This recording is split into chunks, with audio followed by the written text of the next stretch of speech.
Okay, I'm looking at basic expectations from page 1 of the lesson 1, chapter 1 notes for lessons 1, 2, 3, 4, and 5. Okay, first would be this. When you're adding, technically the order doesn't matter. 3 plus 5, 5 plus 3. But if you're adding a number, which would be a constant, and an unknown value, so a variable or a variable term, then there's a preference in algebra that you would write the variable before the number, the constant.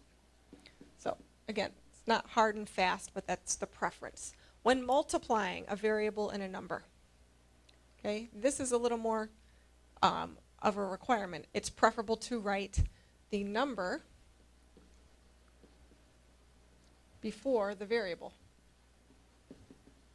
so that it's the coefficient of the variable term. So for example, instead of, we would prefer to see us write 3 times x,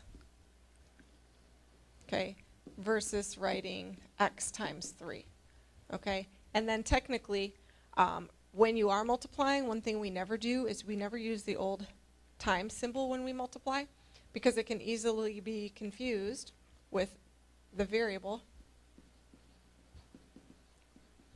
x, okay? X is often used as the variable, and so we don't want to use a times sign that looks like an x. All right, if we wanted to use any sign, you could use a dot, but technically when you're multiplying, it's not necessary to write any multiplication symbol at all. Okay, it's not necessary. Multiplication is implied when no symbol is written between a number, okay, and a variable. So when we see 2x, it really means 2 times x, but we don't need the times sign. We don't need a dot there. All right? If you've got multiplication between 2 variables, you don't need a times sign.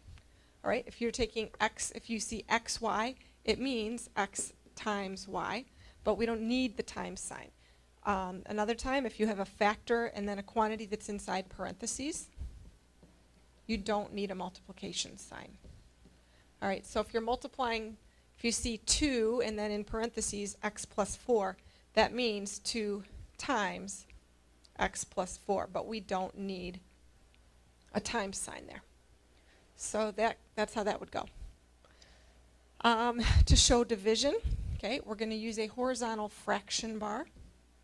Okay, this will be a habit to use a fraction bar, not the old division symbol that looks like that. We don't use that sign.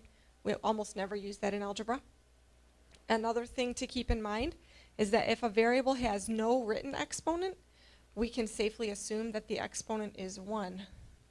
So for example here, when you see x to the first power, that's just equal to x, or x is equal to x to the first power.